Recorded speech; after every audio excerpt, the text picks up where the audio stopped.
Okay, it's 10:01. I propose to start.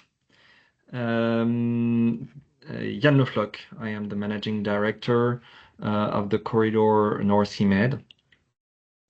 Corridor which soon gonna merge with the neighboring corridor Rhine-Alpine to create a new corridor, North Sea Rhine-Med, but this is another story.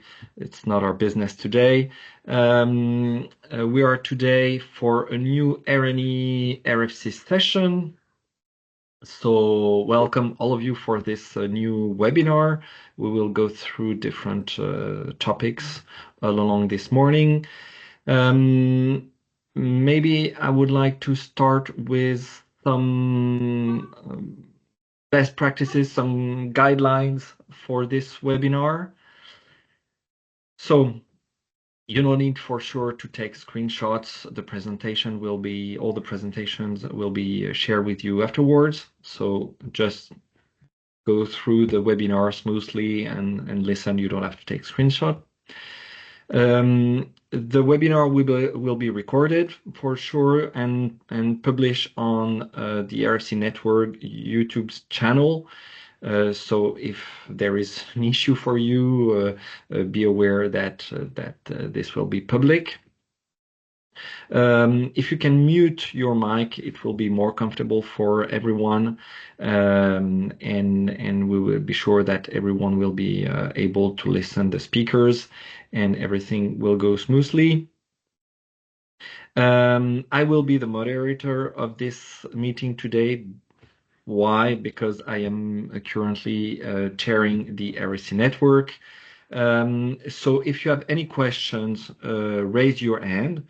Or post your question in the chat, and I will give you the floor for your question. Mrs. Perez Brandon will support me in this process. So if I miss something, please, Nuria, do not hesitate to remind me that there is a question. We have 2 hours, so I guess we will be able to go through all the topics. But if it's not the case, and if you still have questions, then do not hesitate to ask them via the RFC Network assistant email, and we will provide answer afterwards with FAQ a file. That's it for the guidelines. Before jumping into the topics, do you have any questions before starting this webinar?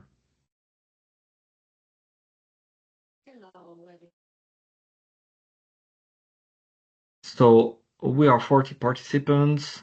So I propose to jump into the topics, and I think we have 4 topics. The first one, it's about the path coordination system and the new IT tool which will replace PCS, capacity broker. The second one is about CIP. The third one, it's about rail facility portal. And the last one, it's about the train information system. So we will go through the latest developments of each tools provided by RNE. The first one, it's about PCS and capacity broker. I don't know who had RNE. I don't remember who had RNE will take the floor on this topic. Andrea. Hello. So for sure it's Andrea. So please, the floor is yours, and let's go for it. Thank you very much, Yann, and nice to see you. Hello, everyone. My name is Andras, and I'm leading the capacity management IT team at RNE. So that's the team that's responsible for the advanced capacity planning and timetabling aspects, the IT part of these. And then within that, PCS, TCR, and ECMT. So I will bring a general update why we didn't have it as a general update in the agenda is because I was not sure if I was going to be able to say something about the one of our projects because we are closing a tender, but I will give a very, very brief information about that as well.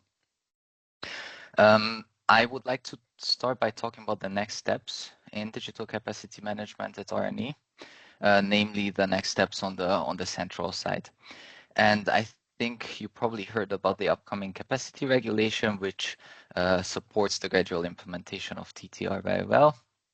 And what I wanted to highlight about this, and like Yann mentioned, these slides are available, so there's plenty of information on them, so I'll just touch upon the main points. But the main point here is that we are moving from the current generation of DCM central tools to a new generation where the main difference is that we are providing central workflows. And why this is important is because up until now, our tools were developed with, let's say, limited means and a limited budget, is what I mean by that mainly, that had limited capabilities.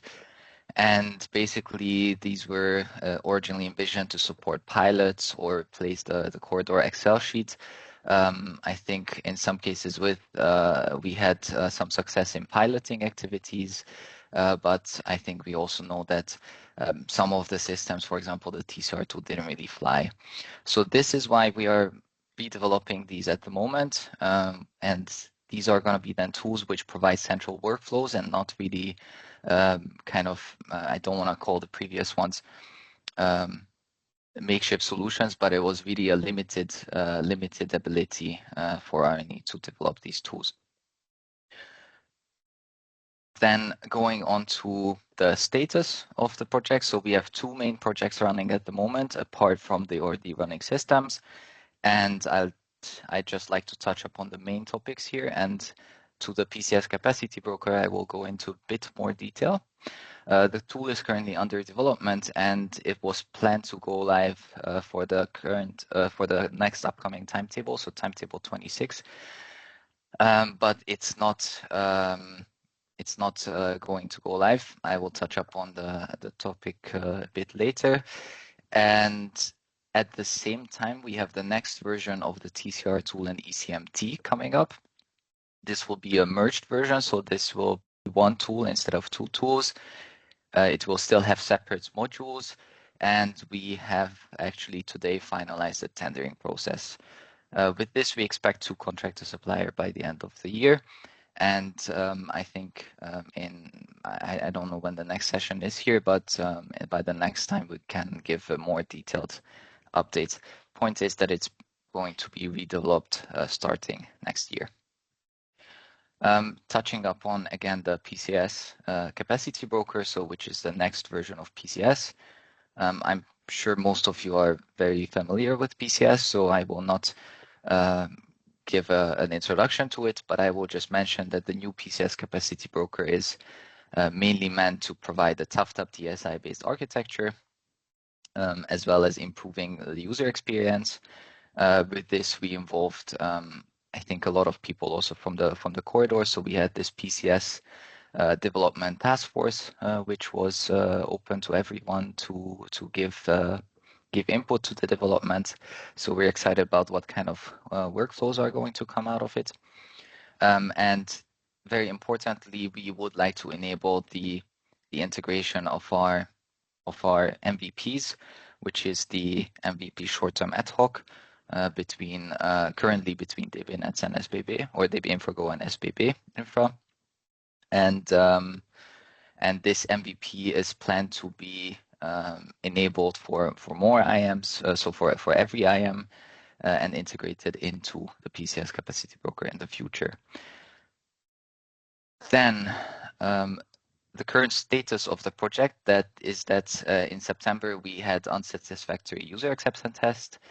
And by the end of September, which was kind of a decision where we thought it would make sense to decide whether we are going for the go live of the system or not, we have decided that we're not going to go live this year. This is because even though the delay is not extremely significant, we would disrupt the workflows too much. And we see the next migration opportunity in autumn 2025, which is still a very reasonable time frame to meet the requirements of the capacity regulation. We are still getting a stable version this year, and we expect to conclude the development quite shortly. And I have a rough timeline here, which is still a draft, and you see that some of the things are ongoing. So the development of the first full version is ongoing. We anyway plan to have it in January 2025, but now it's likely going to be March 2025, so the delay is not so significant. Nonetheless, we missed the migration opportunity this year. Then we already have a chance to develop some change requests, but we will only have very stable versions going out from 2025 onwards. So that's being said, in the second half of the year can be completely focused on just testing and the migration, testing trainings and the migration at the end of the year. What I would like to point out here is that migration in autumn doesn't mean that that's when the system is going to be ready. The system is going to be ready likely in Q2 already of next year for usage. But the reason it's not mentioned in the slide is because we don't have a concrete date at the moment. Nonetheless, the system will be ready really well in advance of the migration. So we can differentiate between a go live and a migration, let's say, of the system. So that would be it from my side, and I'm happy to answer any questions if there are any at the moment. So are there any questions? Back here. Actually, I have some. Okay, go ahead. The first one, it's about you mentioned that the new capacity broker should improve the user experience. There has been a lot of improvements in PCS during the last years. I wouldn't say that it's a very user-friendly tool, but it's definitely more ergonomic than a few years ago. What are the improvements expected in the ergonomic field with capacity broker? That's my first question. Okay. If you want a detailed breakdown, then we can do that at a different point, I think. But main point is that the designers went through the workflows with this development task force that I mentioned. And basically, they looked at some of the workflows, for example, how many steps are there in a path allocation process, and try to reduce that or streamline that so that, for example, the time that's spent on a path request is shorter.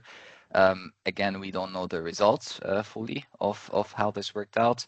Some of the workflows have been redesigned, and I think there was already feedback in the user acceptance testing. So the results were not satisfactory, but still there was a lot of good.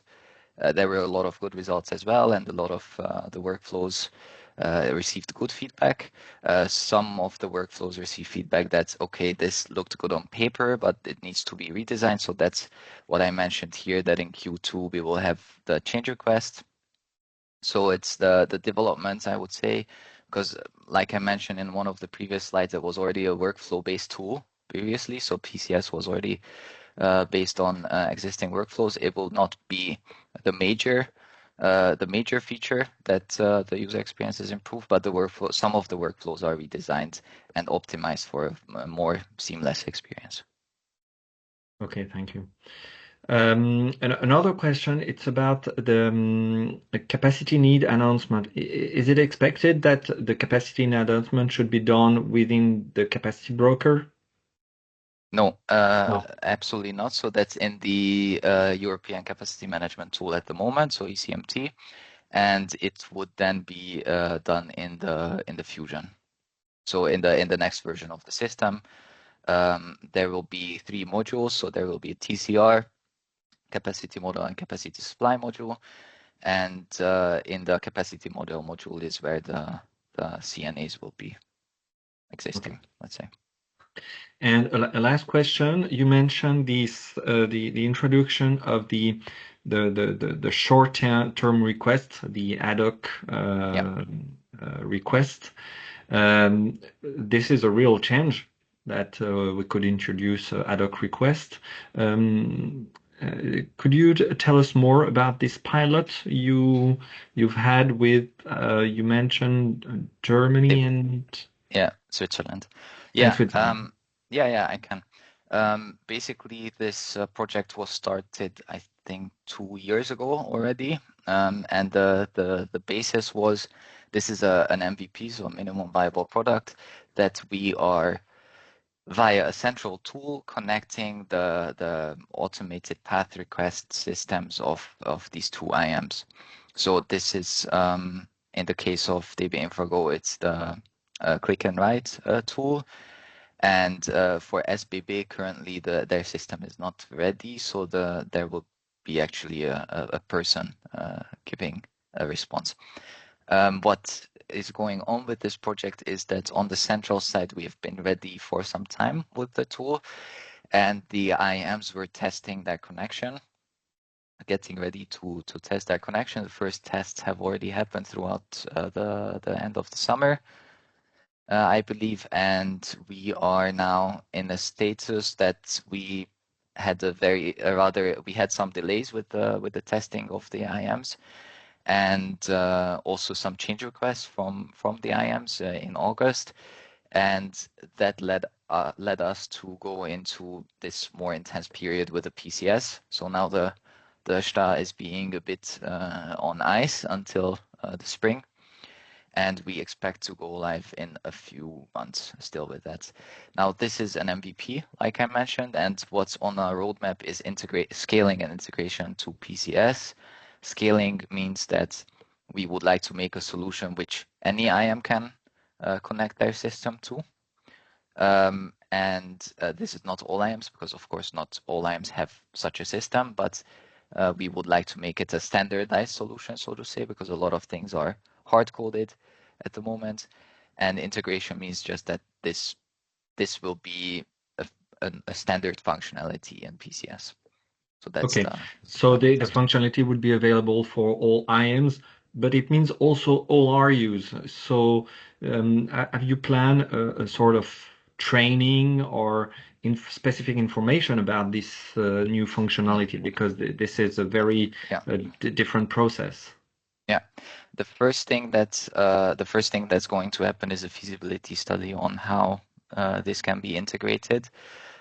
So currently there's a plan to scale and integrate it, but we do not have, let's say, the mechanism of how this will work in the tool, because, like I said, the MVP is basically establishing the connection. It's really the principle of DCM is that we establish the connection between two tools via a central tool.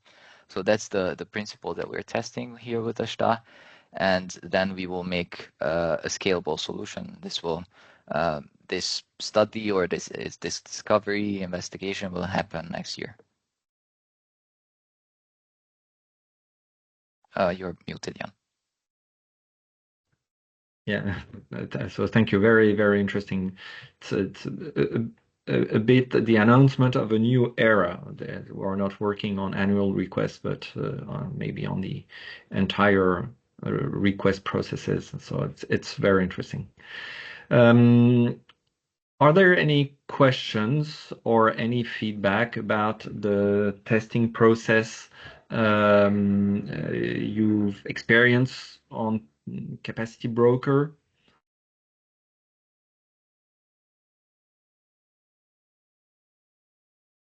Nope. Okay. So thank you, Andrea. Thank you very much. If questions are popping up during the meeting about PCS or Capacity Broker, do not hesitate to send them to us via the chat tool or via, as we mentioned, the email address, and we will answer. So I propose to move to our second topic, which is CIP, and I give the floor to Jerónimo, Padilla, and Alonso. Thank you very much, Jan. My name is, I'm going to share the screen and start with the presentation of the customer information platform. My name is Jerónimo Padilla. As Jan said, I'm the senior IT manager for the RIS application, the Railway Infrastructure System, which has merged the CIP functionalities and data. And we have a new CIP presentation layout that I would like to show you. And of course, if you have any questions regarding CIP or the usage of CIP, I will be very happy, me or my colleague Gabriel Bustad, to answer your questions. So basically, I imagine that most of you already know about the customer information platform. It's a one-stop shop for all information related to the RFC network. The 11 corridors are present in CIP. The main functionalities, as you know, is the interactive map with infrastructure managers, the documentation regarding corridors, the possibility to calculate route planning and rerouting options, and also additional information in projects of ERTMS, infrastructure, etc. The importance of CIP is to have all the information regarding RFC service in one place, and to serve as a tool for all users of the corridor network. This is basically the extent of the corridors that we have now in CIP. This is a picture taken directly from the current presentation layout, where you can see that all these 11 corridors are represented. Now, with what changed since in the last years, in the last year, is basically that CIP now has been integrated along other infrastructure systems that RNE had before. We integrated them into RIS, into the Railway Infrastructure System. So these 4 systems that we have integrated, I'm pretty sure that you're familiar with them, are CRD, the Common Reference Database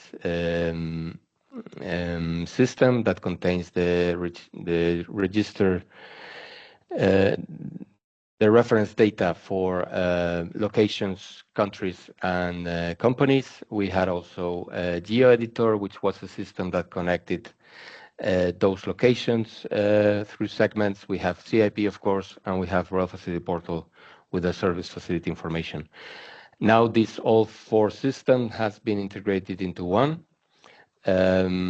which is the Railway Infrastructure System. So the data and the functionalities of this existing 4 systems has been migrated. For CRD and GeoEditor, it was done in May of this year.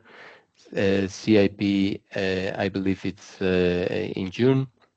And Rail Facility Portal, it was finally done in August. So now RIS is in full operation and functioning as the single infrastructure system in RNE.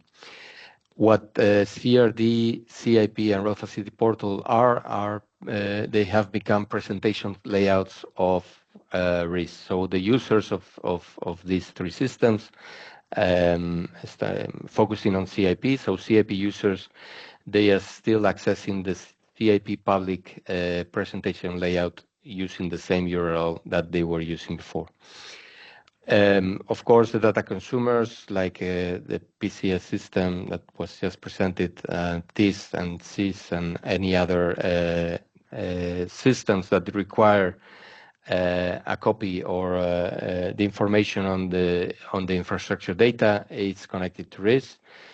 The data providers are providing the information directly to RIS and later on displayed on the presentations layouts.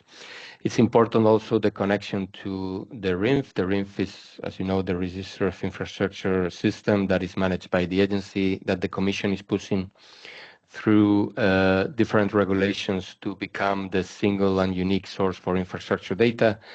So we are working already on the assumption that at some point in the future, the data that is being provided by the IMs, our use corridors and facility owners RIS will be obtaining this information from RINF. We are now in the test phase of this connection, but we are working on this idea.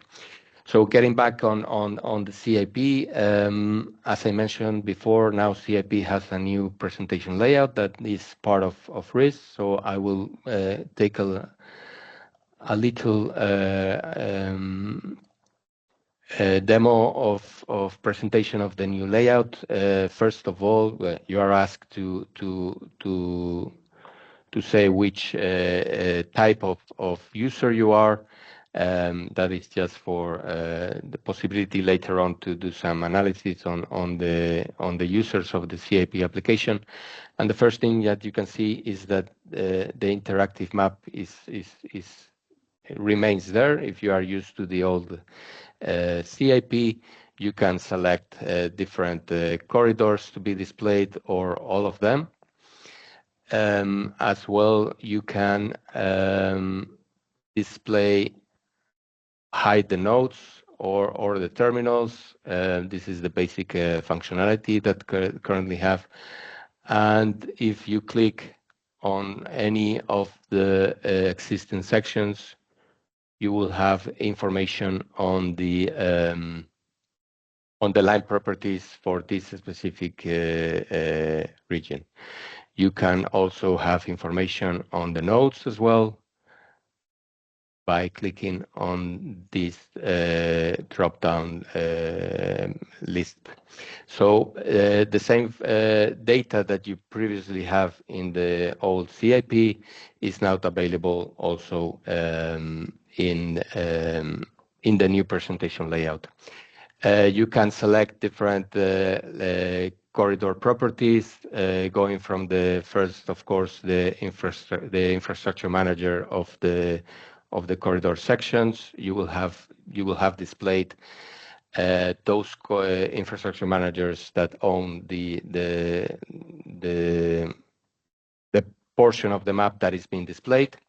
You can also select any type of corridor properties that we have, and then the different information will be displayed, filtered by the selected corridor properties.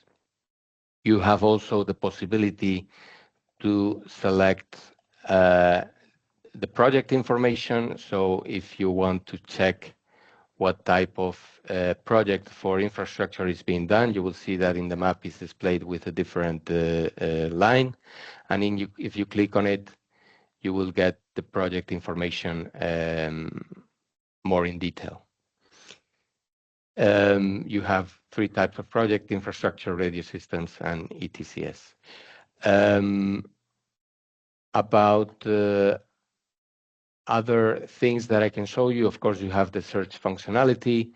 You have also the RINF, sorry, I'm going to put this up again, the route planning functionality that you can select any type of two different locations, adding additional filters, and then it will calculate a route. You can see the results of this route planning, and you can download the sections that you will need to go through in order to go from point A to point B, and also detail information on the line properties. If we go back again to the route mapping, another important functionality is the ISIM lines, where you can select the wait a second. Yeah, You can select a specific ICM line, and once you select it, it will give you the different routing possibilities that the system contains that have been provided by the corridors. If you select in any of them, it will give you additional information on the rerouting line, and also a report on the different sections that you will go through. Besides the interactive map, you have also as well the possibility of seeing different information documents. For example, you have the corridor information documents, capacity offers, temporary capacity restrictions, routing scenarios, etc. All this information has been provided directly by the corridors, and for each of them you most probably have some information or even a link to the corridor own web page. You have finally as well some information on the terminals, which you can filter and find a specific terminal information as well. So basically, as you can see, to summarize the presentation of the new CIP layout, you get the same things the same functionality that was previously.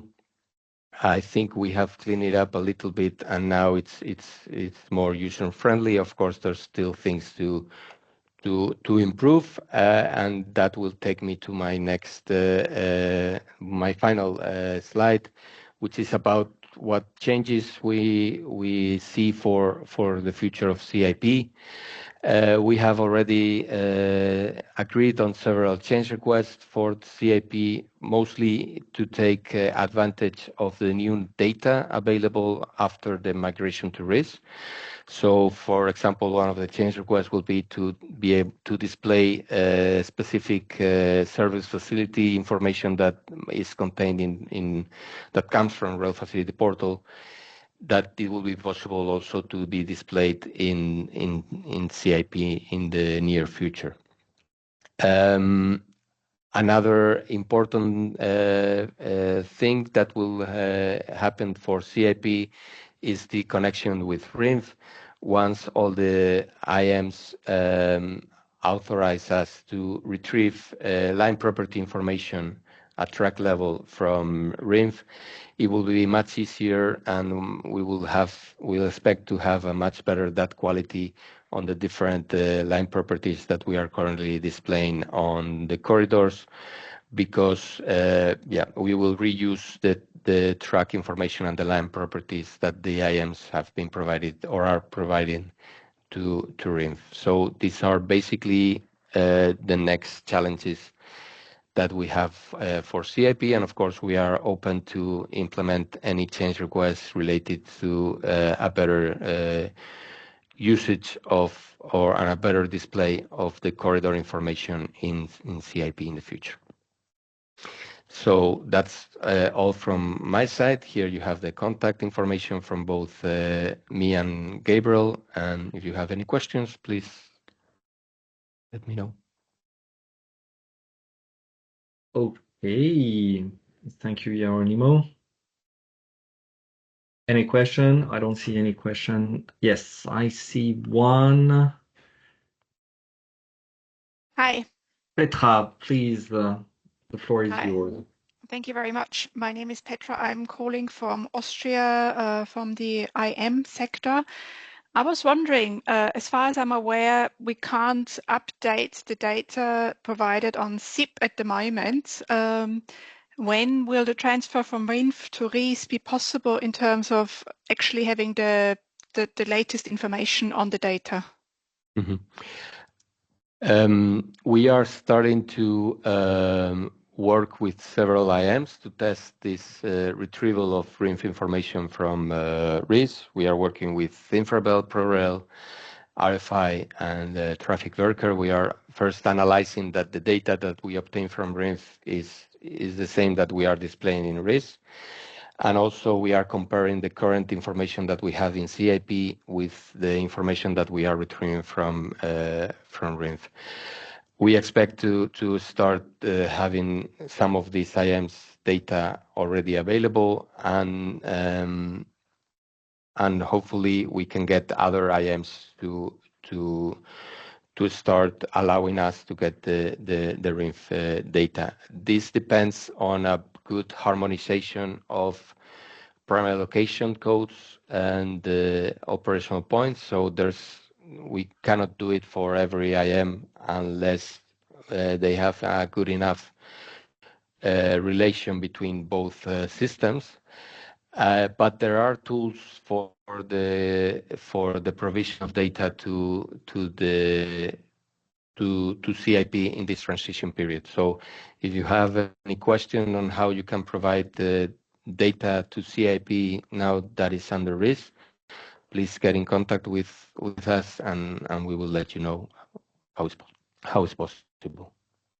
So an actual update would be possible in terms of getting in touch with you and saying we've got a number of different updates that need to be done, and then can be okay. All right. Thank you very much. Thank you. Any other questions? So if I sum up, my feeling is that we have kept the same front office, the same interface, and a lot has been done on the back office side of the tool. About the front office, because since the beginning I was a bit frustrated about CIP. CIP is a very nice tool, but unfortunately we only have the corridor lines. And I was a bit frustrated about that because sometimes, and especially when you have an ICM, or even if you're an RU, you need to take another route or another stretch which is not on a corridor. Feeder and outflows, for instance, and so on. Now I understand that we have a full connection with RIS and behind RINF. So the entire European network. So could we imagine that in a near future, we could have on CIP all the network, so it would become no more corridor information platform, but sort of railway information platform with a CIP layer. And CIP would only be a layer, but we will have the full information about the entire network, and this very interesting tool with map of the network, of the European network. Could we imagine to have that in the near future? Yes, actually, that was one of the change requests that we have been discussing from the beginning, because at the moment you have this Network Plus corridor, which was trying to extend the network to additional lines. The change request was intended to extend to have the possibility to display and use the rest of the railway network outside of the corridors. We have this information in RIS, so it will be easy to do, or at least it will not be that hard. You can see that we have the rest of the network mapped coming from GeoEditor. So it will not be implemented in this year or beginning of 2025, but the idea is to try to do it before the end of 2025. So there were some concerns about the data quality and so on, but it's one of the things that we can do to improve CIP for sure. Okay, so we can expect end of 2025 to have a sort of open, open map, sort of RNE Google map for the railway, open to everyone. At least we will work on that direction. It will also, it will be up on the different change control boards to approve or not, but that will be the idea. Yes, that would be the idea. That would be a great development, I think. Personal opinion. Okay, I see that Christian has a question. Hello, Christian. Yes, good morning. I'm Fred SNCF. Are you from France? I had the same question than Yann. Thanks for the question, so I have the answer. The second question is, how do you collect the information from the IAMs, especially about the TCR? Can we be sure that in the CIP it's all the latest statement from all IAMs, or how do you collect this information? And if there are changes in the infrastructure, in the lines, do you receive automatically this information? How do you organize this collection? Well, this data is provided by the corridors. It's been introduced directly in RIS, so it's a manual update. They will be able to answer that question. I mean, from my side, we are not responsible for provision of that data. Maybe my colleague Gabriel can answer that question.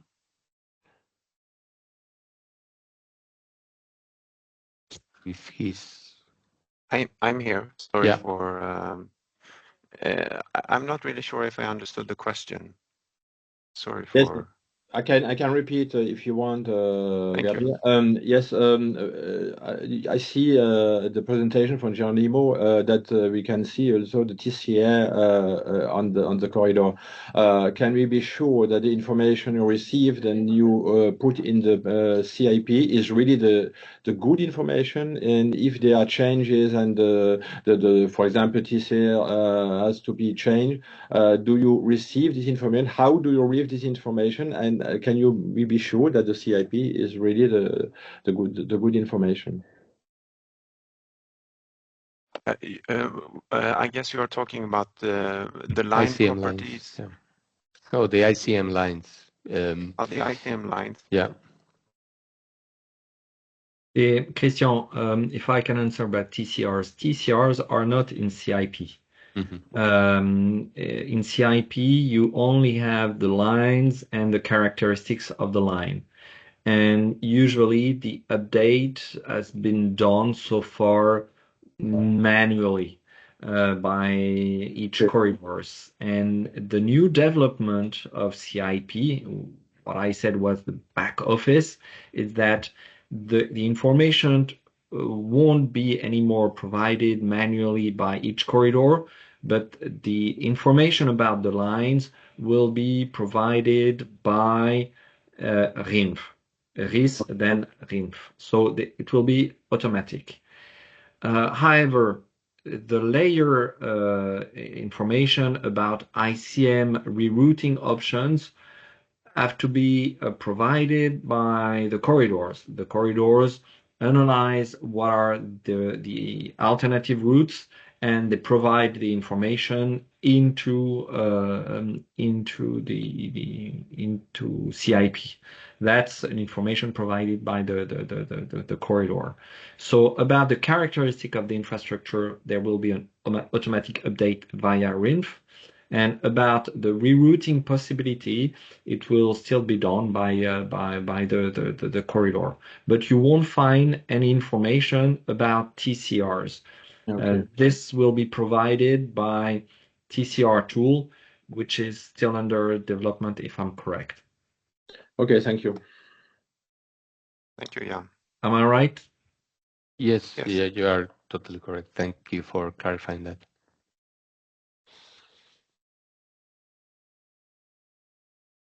Okay. Any other question about CIP? I am almost a daily user of CIP, so thanks for this tool. It's very helpful for corridors. But as soon as we will have all the network, I'm sure that all the European railway community will use CIP. Thank you. Okay, so thank you, Jerónimo. If there isn't any question, I propose to shift to our third topic, which is the Rail Facility Portal, or our common tool So it's going to be Akrivi who's going to give us the recent or upcoming developments of Rail Facility Portal. Please, Akrivi, the floor is yours. Thank you very much, Yann. Thank you very much, Yann. Good morning to everyone. Thank you for the invitation. My name is Akrivi Gkampoura. I work also for RNE as a legal and sales manager, and also the topics that we have also in our agenda is also in our activities is also Rail Facilities Portal. So the Rail Facilities Portal was an initiative by the European Commission to provide a platform in which applicants can publish their service facilities on a common European platform and provide also the opportunity for their customers to find the relevant information on a single platform. RNE took over the ownership of the Rail Facilities Portal in 2021 with a partnership agreement with the URR. As an RFP team, we are focused on data quantity and data quality, meaning that we would like to increase the number of service facilities and also to improve the quality of the data. RNE, we believe RNE provides the solution of a common European web platform that allows data providers to fulfill their legal requirements and correspond also to the business needs of the market by promoting their services. And on the other hand, users can plan their business and potential customers can explore opportunities in a transparent way. Also, some information regarding the statistics reports of the Rail Facilities Portal. So far, over 20,600 service facilities displayed on RFP map, in which of them over 70,400 they provide with a mandatory technical fields. There are prerequisites in order a service facilities to be displayed on RFP map. Around 3,000 service facilities provide the information with more technical mandatory fields, or as we say here in RNE as RFP minimum data fields. Also, the data providers provide the information that they have feed the system with service facilities and information that is aligned, compliant with the regulation of service facilities. And in the last year, as Jerónimo said before, because RFP also belong to under the umbrella of Railway Infrastructure System RIS, we have cleaned the system and we have deactivated over 4,600 service facilities. That was test service facilities or mock data in the IT language. Or a little bit more detailed information. We have introduced 11 facilities types. We can see here a clear advantage of passenger station, following by storage siding, public siding, other technical facilities. And as I mentioned before, our goal is to increase the number of service facilities. A little bit here, more detailed information, how these over 20,000 service facilities divided by member states. And you can see here on the map that we cover the majority of EU countries. I believe after the meeting that you will have it, you will receive the presentation so you can check more detailed all the numbers. I don't want to go into details. And here also more concrete report how these service facilities divided by each member state and by facility type. Also, we have identified in the Rail Facilities Portal almost 60,000 visits. These numbers include unique new visitors, return visitors, or registered visitors, which of these 60,000, they have actions using the features of Rail Facilities Portal, like map interaction, service facilities description, all filter searches. In the last year, in 2024, our strong focus is on data quality. That's why we believe our strategy to migrate all the functionalities of Rail Facilities Portal into the umbrella of Railway Infrastructure System RIS will improve the data quality and also to increase the usage of the portal. As Jerónimo mentioned before, since 5th of August 2024, we were fully successful operated under RIS. Why we believe we will improve the data quality? Because RIS has been structured to be connected with RINF, and in the future, the near future, we will receive the data from RINF. Also, but until this connection will be done, I will suggest I will propose the data providers to feed the Rail Facilities Portal. Also, we decided to extend the list of mandatory fields. What is this exactly? When we took over the Rail Facilities Portal, in order for the data providers, but behind this term, there are people that feed the system.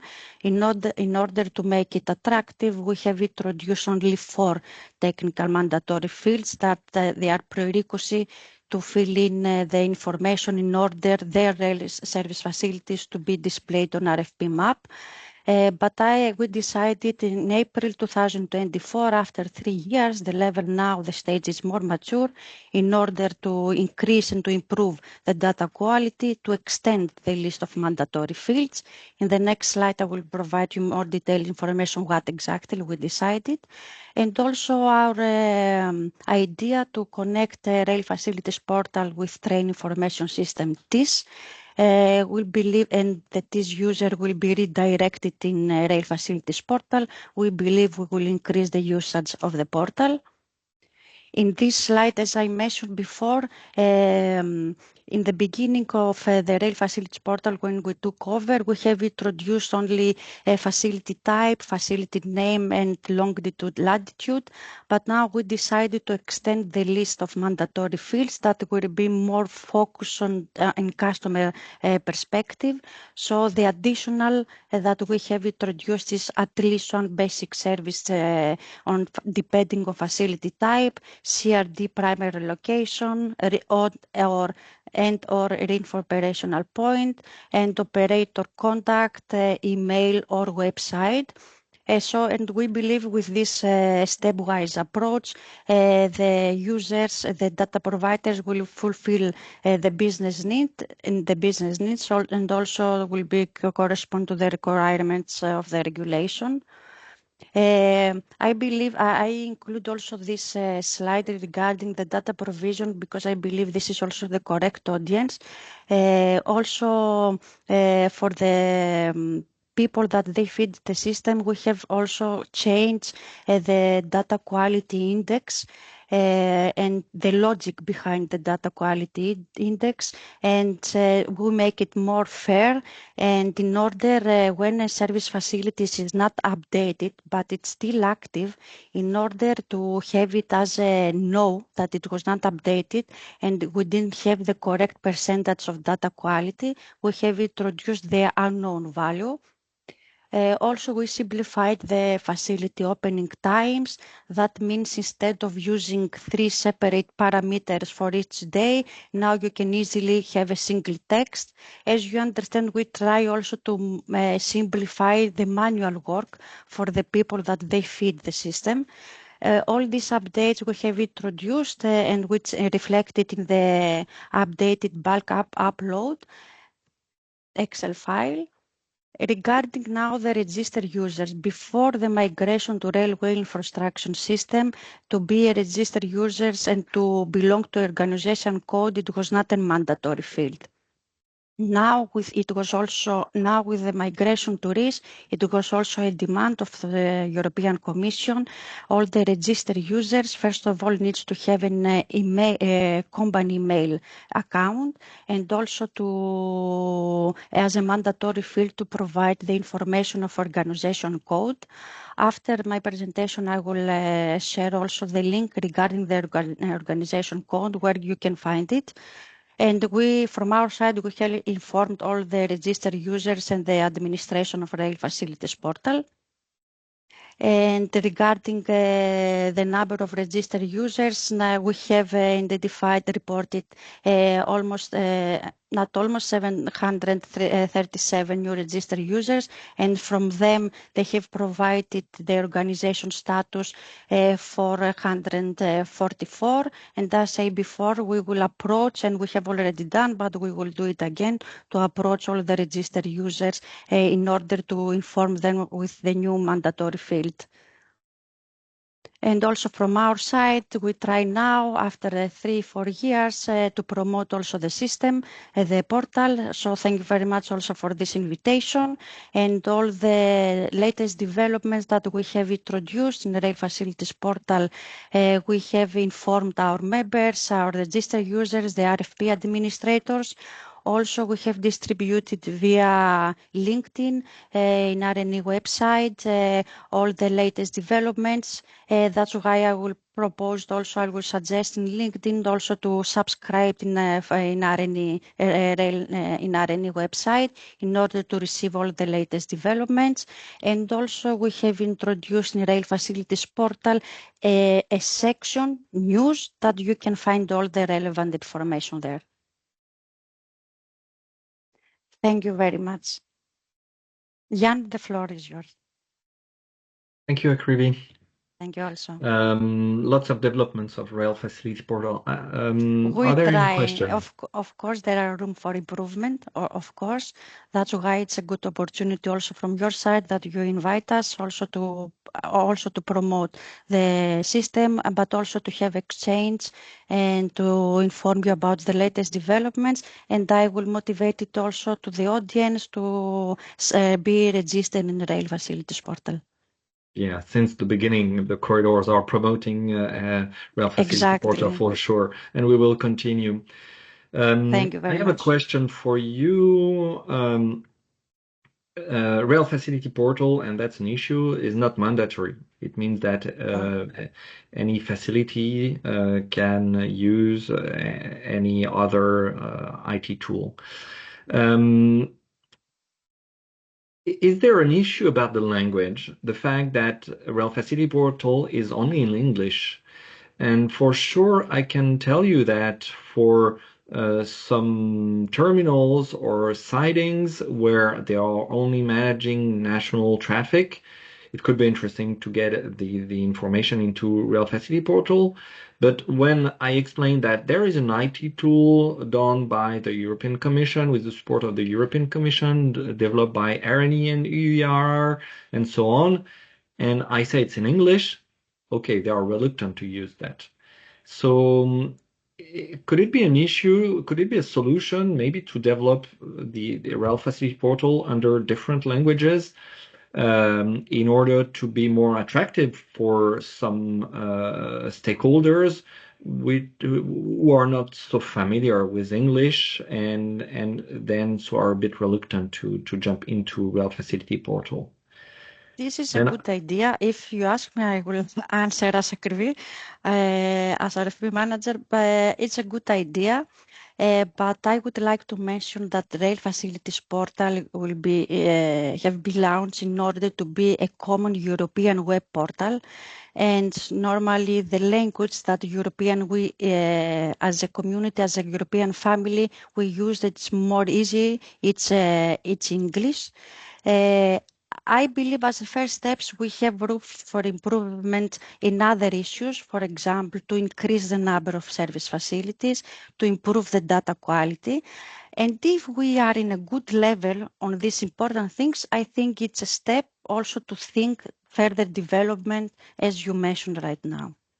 No, but it's automatic translation. I mean, the terminal they can implement the information in its own language, and then it's automatically translated into other languages. I believe maybe Jerónimo can answer better. I believe RIS provide also the opportunity to introduce different languages. Yes, I wanted to say that we already consider that possibility. The only thing that we need to to translate the all the labels and all the content of from English to the different language. But yeah, that is possibilities already implemented. We need to have some time in order to, because it was migrated to RIS like two months ago. Yeah. So yeah, but you should expect to start seeing some additional language for the labels, and of course not for the information. If it's text, we will still require to have it in English, but for the labels, it will be very soon available other language other than English. Yeah, for the layout, yes. Yeah, Yann, we have this in our agenda, of course. Okay, great. Thank you. So I see there are two questions, one raised hand and one question in the chat. So I give the floor to the person who raised his hand. It's PTT Rail Terminal. I don't see the rest of the... Yes, RNE also tech speaker of North Sea Baltic Corridor. And we did do a webinar for the Rail Facility Portal. We did invite 1,600 people, getting indeed 64 people in the webinar. A few people were really happy, but I was really angry because that should not be the point. The biggest problem for that was language. That's one.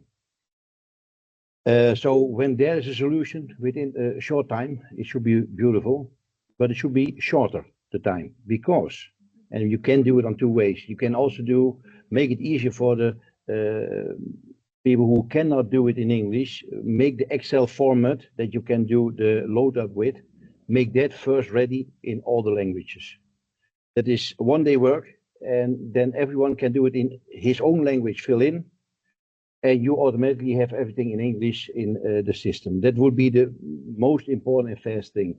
Why it should be fast is because it is mandatory. From the 1st of January 2025, everyone has to be on Rail Facility Portal by European law. Which law? Which law? Because in the regulation also Michael Spanlang, he has found it out all, and he has the data inside of RNE. But it is I would like to say something, because this is important information in order not to pass wrong communication as a broken language. In regulation of service facilities, they say inside that the obligation of the data providers, the applicants, to provide their service facilities in a common European platform. They doesn't mention inside Rail Facilities Portal. As an RFP, we believe that Rail Facilities Portal could provide this solution, but according to the RINF regulation, in a revised RINF regulation 2023, they will introduce the obligation, and this is also a vision of the Commission, the obligation of all the infrastructure managers and service facilities operator to provide the service facilities into RINF. And with this revised RINF regulation, it will be mentioned also that respectively of the size of the service facilities operators, they will be considered as infrastructure managers. But this is of information that someone said until this will be in the regulation, I will say we have time to do it. But yes, if I can answer, it's a vision of the Commission, but so far we don't have it in a regulation so far. So my understanding was that the facilities have to provide their information on a platform, exactly, could be a website or anything else. For myself, we would like in Rail Facilities Portal. But Rail Facility Portal is not specifically mandatory. You are not obliged to reach to put the information into Rail Facility Portal. You have to provide the information somewhere, but it's not mandatory. In a common, but so far in the railway sector, the market so far, we don't have a common European web platform, and from our side, we believe Rail Facilities Portal provides the solution. Yeah. Okay, I understand better. So you can see that this language issue is a real issue. Yes, of course. Yes, of course, we understand that. So we have a question on the chat. Good morning from the port of Ancona, Italy. We should be contacted in case of problems in the who should be contacted in case of problems? I will answer. Behind Rail Facilities Portal is myself, Akrivi Gkampoura. I will in the chat after I will share this information along with Jerónimo. But we have introduced also all the issues. If you want to contact someone, it's RIS support RIS. But I will send the information here in the chat. Okay. Could it then possible at the end of each presentation to indicate the contact list and to send the document to everyone with yes, of course. Yes, good idea. The link to the portal and the contact point. Yes. Thank you very much. Thank you, Akrivi. Are there any questions? I don't see any. Thank you also very much from my side. Thanks a lot for your presentation. So let's jump to our last item, the recent and upcoming developments of TIS, Train Information System. Very interesting and for sure many new information even for me. The train ID, TIS mobile connection to GPS and so on and so on. So many things about TIS. So please, Zacharias, the floor is yours for the developments of TIS. Thank you very much, Yann. Good morning. First of all, thank you, Yann, for hosting this meeting. Thanks to the people that are here today with us. Today, I'm going to present you some statistics, general overview about the train information system, or as better known as TIS, and some of our recent developments together with the road forward, let's say, until 2026 or 2027. So we can start with some general overview statistics and what's going on and some facts and figures about the application. On the left side of the screen, you will see how this looks like in case you have an account for those that already are experienced users. And practically, this is an application which monitors in real time international and passenger traffic. When it comes to the freight traffic, which is more relevant for us today, we cover both international and national trains. So it was decided some years ago that also the national freight traffic should be part of this application. And after that, we allowed some time for our members to send this information to the application. So normally you should have the view of all trains, both national and international. We monitor approximately 30,000 trains per day, both national and international, both freight and passenger. And all of these trains are traceable and visible because we do exchange 5 million messages, TAFTAP TSI messages per day. We do TAFTAP TSI message exchange inbound for the system and outbound, meaning we receive messages from our members and we forward messages to some of our clients. The TIS web, the TIS application has reached and exceeded, I can say already, the barrier of the 5,000 unique users per month, coming from 220 companies. So all in all, I can say that we have a well-established application into the railway sector, and it is very well accepted in many cases. When it comes to the TIS country coverage, in which countries practically we have trains with dark green color, you will see countries already connecting into the application, countries that are providing and feeding this with messages and with data. So whoever registers under this country, it will be available to observe trains. With light green color, we see only 2 countries. We see Latvia and Estonia. They are already connected to the application, into the TIS test application. We do some testing, we do some small data exchange with them. We ask them to correct, they ask us some clarifications, how things are operating into the application. And I believe until latest the end of 2025, we will have both countries. And again, with some other green color, we have some candidates, possible candidates, potentially can be a part of the TIS family.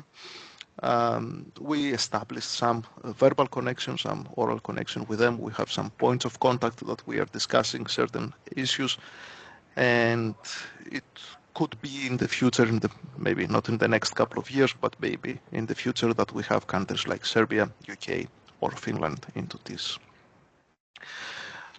When it comes to the statistics of the users, I said before that we recently broke the barrier of the 5,000 users. We see that the majority of the users coming from the ARU community. We have a lot of IM users as well, but what is, let's say, an enabler to have a lot of users is that some companies, some RUs, are heavily deploying TIS internally, meaning I have some examples here. We see, for example, for September, we had 821 users from DB Cargo, while we had approximately 500 users from Rail Cargo. So we see that the RUs are heavily deploying the application, and they are promoting the application internally, and we have a lot of users coming from the RU community.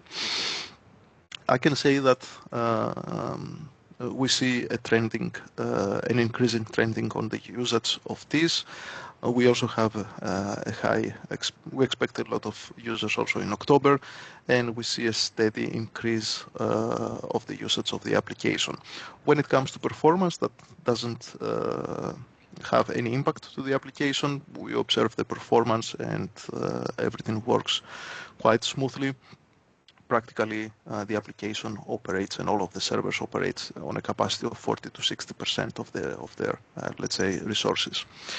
Another key figure that we can here mention, that we will use it later to the presentation, is that nearly half of the users are also using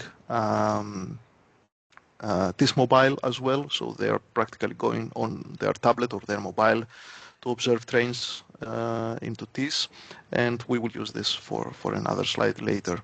Just another figure that on the last 12 months we had 8,664 users, unique users, meaning that most of the users are returning users to the application. When it comes to the linking statistics, and for those that are not familiar, what we mean with linking statistics is that when we link trains at the borders. So practically that's the main feature of TIS, and TIS takes all the national segments, all the national paths, and creates one international path in the end. So when it comes to the linking statistics, we can observe an 85 to 87% of freight trains to be linked in TIS, and on the right side I will explain what are the linking rules, and approximately a 19 to 92% for the passenger traffic. More or less this is a stable number, but if we compare it to 2015 or 2020, it's a tremendous increase. Next time I reserve myself to provide you more statistics about the past years. On the right side, as I said, we observe the leaking rules taken in place, and I will only mention here 3 of them. Of course, the big category is the same operational train number, which takes the 95% of the linked trains. So the same train number helps us to link the trains at the border, while it deserves to mention that a new linking rule, the location pair as we call it, it is the last implemented rule applied about the time gap of a train that it takes to cross the border is now supporting, and it's now the second biggest category of linking. It deserves also to mention the train composition linking. It only takes the 1% of the leftovers, but keeping in mind that we only have train composition from our use feeding these to an extent of 10 to 15% of the freight traffic. If we would have more train composition, we would have more linked trains, of course. Here on this slide, I would like just to display what is the message portfolio. What are the messages, what are the tough messages that this is operating with, and how these are distributed to any involved partner. So from the left side, we have with red color the messages provided by the IMs to the inbound interface of this. We have the train composition message coming from the RUs with blue color, and recently we introduced the running status report message, which practically is a sector message that allows stakeholders or RUs to provide GPS data to the application. And that's a new thing that I will also cover a little bit later. All of this come together to the TIS application.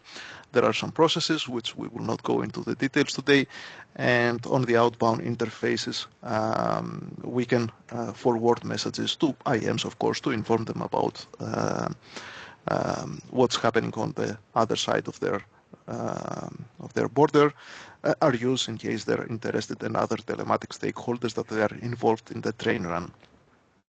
Here it deserves to mention that we are taking into account, and that's a default for this application, the Rotterdam Declaration, as we say, which was voted back in 2020, if I remember well, which states that cooperating companies operating train and they're involved and identified in the same train run may exchange information, draft up the TSI information. That's all from the generic point of view. I would now switch to the roadmap and the developments of this. And we have the roadmap for 24 and 20, from 24 to 27. And we can start with the implementation status 24 and 25. And as it was said in the beginning, we recently introduced the train ID. The train ID should not be practically, here I have to be clear from the beginning, this is an intermediate solution until we have the official train ID from the RUs and the IMs. Because Europe currently is not ready to send and transmit this train ID, and it's not fully implemented into the sector. We implemented the train ID in TIS in a way that this generates a unique train ID for every train, for every international and national train. So as I said, this is an intermediate step until we have the full implementation on European level. So this train ID follows the TAFTAP TSI framework. The content and the values and the whole, let's say, train ID follows what the regulation says that the train ID should be. And I have an example also later. This is fully implemented, and that practically allows the recipients from the outbound interfaces of this to uniquely identify train events under one code, under one train ID. That simplifies, of course, the operations and the IT departments on the other side, how they can filter and sort events and messages under one train. A second thing that we currently implement are the GNSS and the GPS data from various sources. I also will say a few words about that a little bit later, but practically we have in test, we are piloting actually a concept where these can accept GPS information coming from wagons, potentially containers, and this information can be associated to existing trains. So in the end, authorized users will see a more detailed information for trains, as you see now, with additional wagons, and as I said, potentially containers. A third thing that we are working on is the data exchange for incidents, for incident management. And recently we came to the conclusion with the sector that the TCR message can play this role. So we are currently on a step before the final approval of on the tech level, on the telematics expert group. That will take place in January 25. And there, practically, we will approve the additional elements that needs to be added to the TCR message in order to play the role in operations and report incidents automatically between two systems. A fourth project that we are currently also working is the network ETA, and it's practically a project that it will allow a system, a parallel system within TIS, to take the existing information and work on, let's say, on a machine learning, on some intelligence behind the data in order to promote a better ETA to TIS.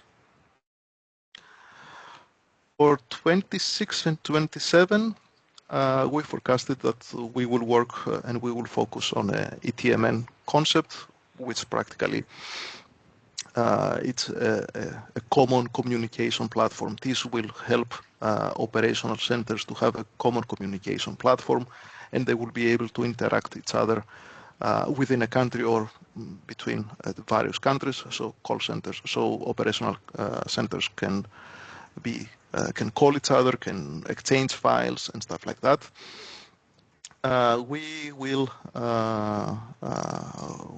We plan that we will have something in early 26 about that. A second dimension is the TIS mobile, and that's why I ask you to keep this figure from the beginning. I also have a slide later for that we are currently working on optimized version and modernization of the TIS mobile. A third dimension would be the continuation of the data exchange for incident management with including affected trains. But it's going to be the step number 2 after the TCR implementation, and also similar to the previous. After the network ETA deployment, we will move to the ETA preference and the ETA contingency project in 2026-2027. So here we see a train details page and the recent developments all together with some explanation. So we have the plant and the actual distance included now as part of the header of the train details. And after a lot of measurements and comparisons, we came to this optimized distance calculation using RIS-based topology, of course. Here I have to mention that this is using most of the topology information from RIS, so it's connected with RIS directly, and every night synchronizes topology data. We introduced a new linking history tab, where we practically moved all the linking operations under this tab, so users can see which linking rules have been used in order to link and train. And in case necessary, there is also an unlink button, unlinking functionality available there. As I said previously, we have the wagon and container information.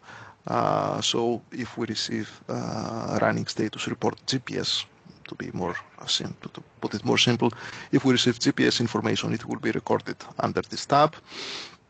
On the header, we also have a count of wagons and containers in case available coming from the TCM or from GPS data. And last on the header, we have, as I said before, the TIS train ID, and we should not mix it with the official train ID. And it is generated for all trains. With this code, with this ticket, one can spot, one can observe or retrieve all the train events for this train.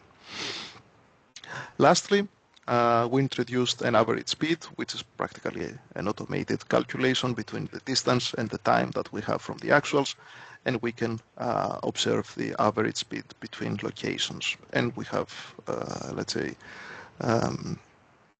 a pre-approved speed that should not be exceeded, and then we can check if that is correct or not.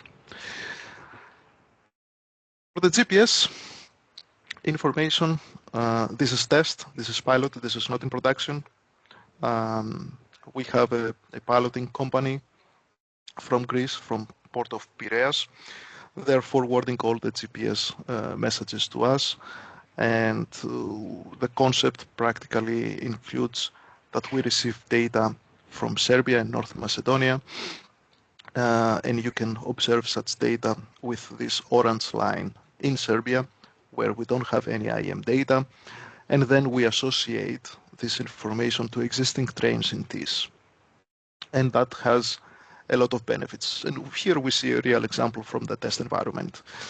So practically here we see a train coming from south to north. In TIS we don't have any data in Serbia, and we can already see the line drawing on the map. And the moment that the train is entering Hungary, where we do have data, we do have a match, we do have an association. And that will bring together a lot of information. First of all, existing train information will be associated to wagons. So here we see, for example, the train number, while we see here the wagon number, which wagon transmit this GPS information. And we can see already a lot of benefits. The first one is, of course, linking of trains. Imagine that you have two trains at the border. I'm sorry. Imagine that you have two trains at the border. They have completely different train numbers, but we do have GPS information. These trains will be linked. Another benefit is that we can explore territories that currently are completely unknown to this application, like countries that are not connected to this, or terminals, even better. And we can catch the first and the last mile information. At the same time, and that's something food for food later, is how we can use as a hybrid mode the signaling information that we currently have in TIS together with the GPS coordinates and the GPS information, how this can work together.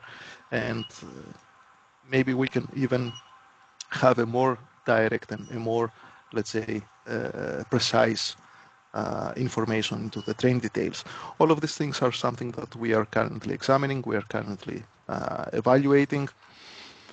We are somewhere to the 50-60% of what we believe is acceptable in order to move it to production. So lots of things are happening here, but currently nothing to be displayed or be used into production. I would expect that we have something maybe in the mid of 25 that possibly could be moved into production, but you will be informed about that. Yeah, we said something about the TIS Mobile before, and I asked you to memorize it. Half of our users are using the TIS Mobile, and we already know it's not the best. It's our weak point, let's say. We have currently a survey running. We know it. Thank you for those that took part to the survey. It's not to the level that users would like to have. For that reason, we established a work group. We performed some brainstorming, and we came to the conclusion that we really need to invest some time and money and some effort on the TIS Mobile. So what you see now on the screen, practically it's going to be the modernized and the new TIS Mobile. which we approved on the CCP, and we plan to implement probably first quarter, second quarter 2025. So here on the left side, we have the trains with different colors as they are now, with some directional arrows and without this pop-up that hides the screen of the user. On the middle, while the user will press one train, it will have, let's say at the bottom of the screen, some basic information, where the train comes, where it goes, and where currently is. And with a thumb, you can expand this screen, and you would be able to see more and additional details, as we can say from the train details, but not as is now. Also, a very significant improvement, it's going to be the search panel. Currently, if you try to search a train in this mobile, you will get lost. You will close it after a few seconds. But here we will have only one single search field that will allow train numbers and locations at the same time. So it's going to be, I believe, we're not reinventing the wheel, but it's going to be super useful for those that are using this mobile, especially the train drivers. We are, let's say, very frequent users of the TIS application. So all in all, that was my part. Sorry if it took a little bit longer. In case of questions, here is my credentials, and you can contact me or my colleagues under the support.tis@rne.eu for any questions you may have, or for any issues or any proposals you might have for this. Yann? Thank you, Nektarios. Very, very interesting. A lot of developments. We can see that this is becoming more and more mature tool to help everyone to have a view on the real-time traffic. Very small question from my side. Very practical question. If you are, for instance, a terminal, or an RU, let's say a terminal, and I would like to see the portfolio of my train, the train which will reach my terminal today. And I'm at the operation center of the terminal, and I would like to have a view on that. Is it easy to do that, to identify the portfolio of train and to save this portfolio, which means that every day I can open up the TIS application and ask my portfolio of train, and I can have in a glance a view of the train, if they have a delay or not, and to be able to prepare my daily business with this information? Yeah, there are two options. We have terminals that, like ports, which they manage the whole port as a terminal, and we have the terminal operators within a terminal. And I make this separation, which, of course, from a business point of view, it's different, but also in TIS, we have two ways to manage those. In the first case, in case a terminal manages a whole, let's say, region within a port, we can easily do it by applying what we call a location restriction.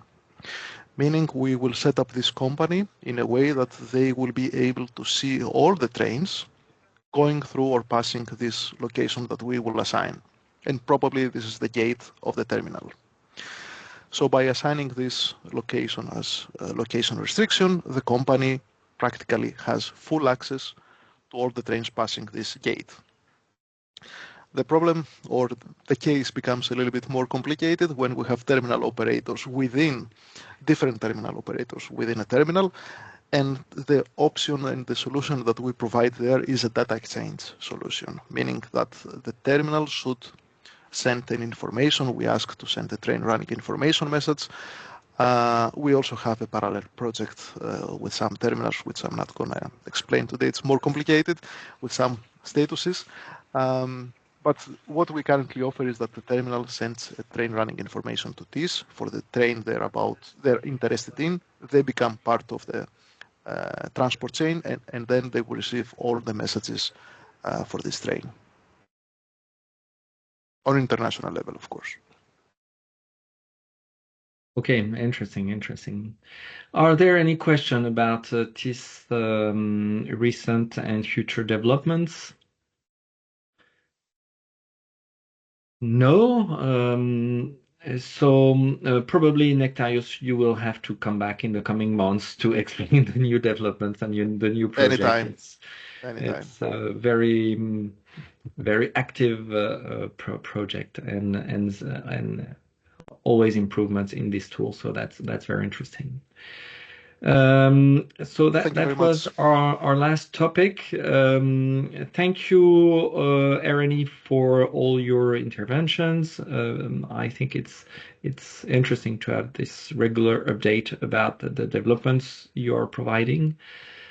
I see that Akrivi, you want to intervene, please. The floor is yours. Thank you, Yann. Also, inside the RNE, we run also a customer satisfaction survey for all the RNE application, which the applications that today were presented is also taking part. I have already sent the link if you would like to to participate it, because your feedback is valuable. And I propose also to my colleagues, also if you would like to also attach in the chat the link to the surveys. Yeah, Thank you very much. The link is now in the chat, so that's fine. Yeah, do not hesitate to answer to this survey, to participate to this survey. Patricia Urbanska, I'm sorry if I do not pronounce correctly your name. Please, the floor is yours. Perfect, actually, and thank you. I just wanted to ask about the presentations. Really interesting, lots of updates regarding tools. So they will be circulated after the meeting, or we can find them on SharePoint? Yes, you will all receive the presentation you've seen during this webinar. Maybe you reached the meeting a bit late, so I informed everyone at the beginning of the meeting that all the presentation would be available and will be sent to you. So okay, thank you very much. You will get all the information. So if there is no more question, I will close the meeting. Thanks to all the people who intervened this morning. I would like to thank all of you for having join this webinar, and I hope to see you during our next webinar, which is not planned yet, but it will be. We have this regular meeting, so it will be probably beginning of 2025. Also, I hope that we will be able to see you during our corridor meetings, advisory groups, RAG and TAC Railway Advisory Group, and Terminal Advisory Group. Anyhow, everyone from RNE and RFCs are available for any further questions about the topics we mentioned today or any other topics related to corridor issues. So if there isn't any more question, I will now close this webinar and wish you a good day. Thank you, Yann. Thank you. Bye-bye. Bye, Thank you very much. everyone. Bye-bye. Thank Thank you. you. Bye. Thanks a Bye. lot. Goodbye, everybody.